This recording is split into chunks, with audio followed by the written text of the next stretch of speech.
Kalau itu nyinggung, jelas saya minta maaf gitu. Tapi saya membicarakan faktanya. Kalau kemudian kawan-kawan kita di sana marah, tersinggung, ya tentunya tidak ada niat kita untuk itu. Jelas saya minta maaf.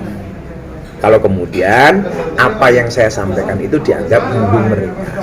Tapi yang saya sampaikan ini fakta itu, bahwa makanan itu nggak punya agama. Assalamualaikum warahmatullahi wabarakatuh. Selamat datang kembali di channel Dodi Septriadi. Subscribe dan juga loncengnya ditekan biar nggak ketinggalan video berikutnya yang akan saya upload di channel ini. Teman-teman, ternyata masih heboh ya tentang sejak kapan rendang punya agama gitu ya. Bahkan sempat juga dikomentari oleh Ustadz Adi Hidayat yang sebenarnya bukan levelnya Ustadz Adi Hidayat mengomentari hal seperti itu. Tapi karena mungkin terlalu sangat kontroversi ataupun terlalu sangat gaduh di masyarakat, sehingga Ustadz Adi Hidayat mengangkat bicara untuk menenangkan dengan menjawab dengan senada pertanyaan tersebut. Ada pertanyaan, sejak kapan rendang itu punya agama? Maka dijawab, apa jawabannya? Sejak batik, calung, angklung punya kewarganegaraan. Paham? Sejak kapan rendang punya agama? Sejak batik, calung, dan angklung punya kewarganegaraan. Paham jawabannya? Paham. Jawaban Ustadz Adi Hidayat menjadi viral dan diberitakan di mana-mana, sampai banyak banget media yang memberitakan. Ya, kita ambil sisi positifnya aja ya. Mungkin dengan cara itulah Allah akan memperluas dakwah sunnah. Semakin banyak orang yang melihat kajian-kajian dari Ustadz Adi Hidayat melalui sosial media. Nah, sekarang muncul lagi video di sosial media. Kalau dari judulnya ini viral, rendang babi tidak punya agama, tanda tanya. Begini klarifikasi Gus Miftah. Ada tulisan begini klarifikasi Gus Miftah. Jadi ini video klarifikasinya mungkin gitu ya. Ini diupload di channelnya DH Entertainment News. Dan memang di video ini terdengar Gus Miftah juga minta maaf. Coba kita putarkan videonya ya. Saya itu ada rendang babi dan ditulisi non halal. Makanya saya intinya bukan kok saya menghina Padang, tidak. Padang itu salah satu kota yang sangat saya hormati. Dicatat ya, Padang termasuk salah satu kota yang saya hormati. Oke, Padang adalah salah satu kota yang dihormati oleh Gus Miftah gitu ya. Tapi ketika berbicara rendang itu kan jenis makanan. Jengkol juga bisa direndang, iya nggak?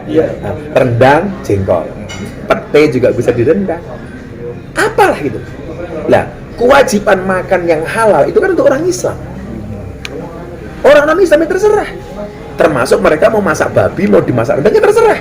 Ada yang bilang sama saya, yo kalau begitu Anda nggak boleh marah dong kalau nasi mandi dimasak dengan menggunakan babi. Ya silakan. Terakhir bilang apa? Berarti Anda nggak marah dong kalau ada anjing namanya Gus Miftah? Enggak, silakan. Tapi bagi saya kasihan anjingnya dong, nggak salah dibawa-bawa. Kalau Miftahnya terserah. Lo mau kasih nama anjing lo Miftah ya terserah. Toh nama Miftah tidak hanya saya. Kan orang ini nggak pernah sakit hati. Kan laporkan saja gitu. Salah saya di mana? Loh, benda mati kan nggak punya agama. Ya kalau mau dilaporkan ya, kalau itu nyinggung, jelas saya minta maaf gitu. Oke, ini udah minta maaf nih ya. Itu nyinggung, jelas saya minta maaf. Benda mati kan nggak punya agama. Ya kalau mau dilaporkan ya, kalau itu nyinggung, jelas saya minta maaf gitu. Tapi saya membicarakan faktanya. Kalau kemudian kawan-kawan kita di sana marah, tersinggung, ya tentunya tidak ada niat kita untuk itu. Jelas saya minta maaf. Kalau kemudian apa yang saya sampaikan itu dianggap menyinggung mereka. Tapi yang saya sampaikan ini fakta itu, bahwa makanan itu nggak punya agama. Bahwa nasi mandi yang terkenal sebagai nasi Arab, orang non-Islam pun juga bisa makan nasi mandi. Ini saya di dalam lagi makan sama Persatuan Gereja Indonesia, Pak Pendeta, di dalam. Oh. Ini ada PGI di dalam. Saya makan dengan teman-teman pendeta yang dimakan nasi mandi. Tak guyonin malah. Nggak takut Pak Pendeta. Khususnya jadi mu'alaf. Kita ketawa-ketawa aja gitu. Ya fine aja. Kalau kemudian mereka memasak nasi mandi, kemudian menggunakan daging babi, itu saya punya hak apa untuk melarang? Apakah nasi mandi itu beragama Islam? Kan juga enggak gitu. Tapi sekali lagi, bahwa kalau kemudian statement saya menyinggung perasaan kawan-kawan kita di Minang, tentunya saya tidak. Dan lain sebagainya. Oke, itu tadi videonya guys ya, dan sudah meminta maaf kita udah dengarkan. Tapi terdengar tetap ya Gus Miftah ini bersikukuh dengan pendapatnya bahwa tidak apa-apa ada rendang babi, karena sejak kapan rendang punya agama? Sejak kapan benda punya agama ya? Kurang lebih begitulah penyampaian Gus Miftah tadi. Ya memang benar, sejak kapan benda punya agama, dan tidak akan pernah punya agama benda. Tapi ingat, benda itu bisa menjadi simbol agama maupun simbol kebudayaan. Dan setiap suku dengan kebudayaannya, mereka punya falsafah masing-masing, punya prinsip masing-masing. Dan ini udah dijelaskan oleh Ustadz Adi Hidayat bahwa prinsipnya orang Minang adalah, coba ini simak video berikut ini. Dalam kaidah usul fikih dikatakan al-adatul muhakkamah. Kalau sudah melekat, yarhamukallah, sudah melekat, sudah baik, dikenal dengan itu, maka jadi hukum. Kalau sudah jadi hukum, maka dikenal oleh masyarakat. Kalau berbeda dengan itu, rasanya nanti ada sesuatu yang nyeleneh, menyimpang. Rendang itu produk masyarakat Minang. Budaya di Minang, falsafahnya berbunyi, adat bersanding syara, syara bersanding kitabullah. Karena itu setiap yang keluar dari Minang lekat dengan syariat, walaupun produk makanan. Jadi jangan tanyakan tentang agamanya. Kalau bertanya tentang agama pada makanan, itu pertanyaan kurang kerjaan. Jadi jelas ya bahwa orang Minang itu punya prinsip atau falsafah di dalam budaya mereka, yaitu adat basandi syara, syara basandi kitabullah. Kalau di dalam bahasa Indonesia kan adat bersendikan syara, syara bersendikan kitabullah. Jadi kalau kita perjelas lagi ya, adat istiadatnya orang Minang termasuk makanan dan lain-lainnya itu sesuai dengan syariat. Syariat yang mereka ambil yaitu syariat dari kitabullah atau kitabnya Allah, yaitu Al-Quran.